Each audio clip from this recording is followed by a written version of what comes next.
The path to getting a top LSAT score can be a straight line with a clear path forward. Of course, it may not always seem that way. It certainly wasn't the case for me. It took me far too long to study for the LSAT.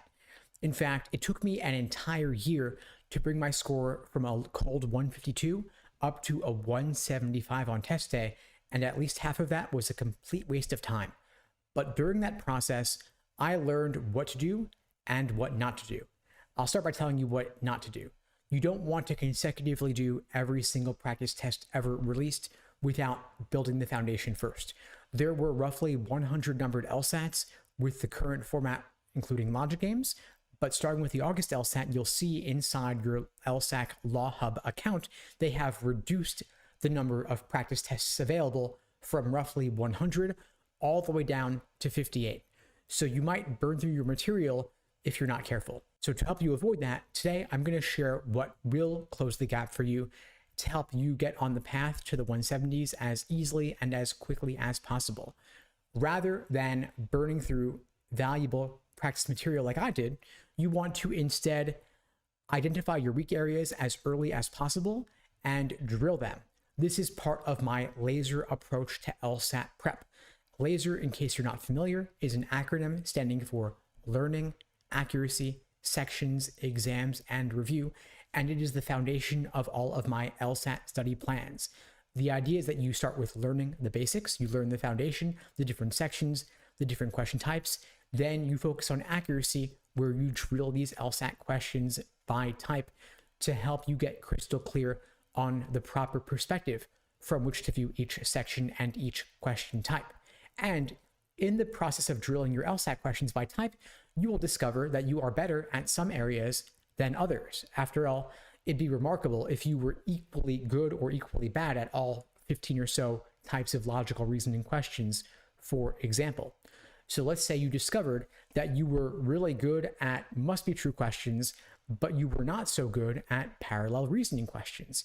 You would then know, hey, I've got to spend a bit more time on parallel reasoning questions, maybe review some foundational material on how to approach this type. Of course, you don't want to spend too long on parallel questions because they are a relatively less common type of logical reasoning question than, say, necessary assumptions, which are one of the most common types of logical reasoning questions. If you're looking for help in removing all the guesswork about what to do and when, and considering the proportions of different types of questions, which is something that you may not be familiar with, then you may want to benefit from one of my personalized day-by-day study plans. At LSAT Unplugged, we will create for all of our students a personalized day-by-day study plan, laying out exactly what to do every single day from now until whenever you're taking the LSAT. This includes drilling questions by type, doing timed sections, doing full-length timed practice tests in the lead up to the big day. Of course, you want to consider that if you are taking the LSAT in August or beyond, no more logic games on the test. Instead, you want to spend roughly on average 2/3 of your time on logical reasoning, since it will be 2/3 of the test.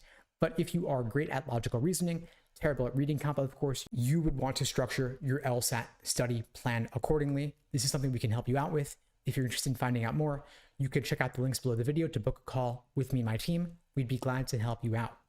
Now, I mentioned that LASER approach to LSAT prep: learning, accuracy, sections, exams, and review.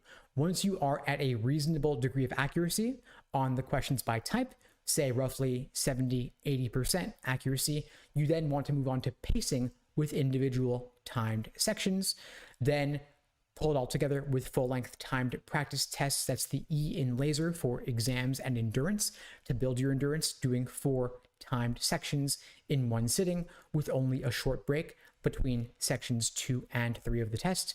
Then, of course, you don't want to neglect R for review.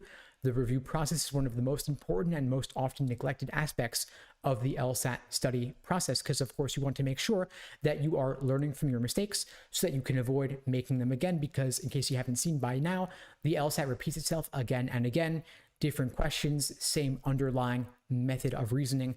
I have developed a framework for helping you review better called the Socratic Review Method, helping you pinpoint exactly what you're getting wrong and why, whether it's in the argument, the question stem, or the answer choices, so that you can avoid making the same mistakes going forward. We cover this framework in our small group live classes via Zoom, as well as our private one-on-one LSAT coaching sessions.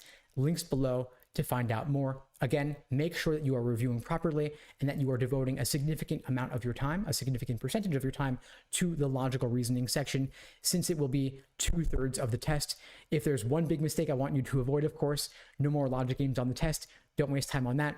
But if you want to close the gap between your current LSAT score and your goal LSAT score, it is going to involve drilling and diagnosing, first and foremost, your weak areas. Anyway, folks, that's all for now. In the meantime, I'll wish you all the best and take care.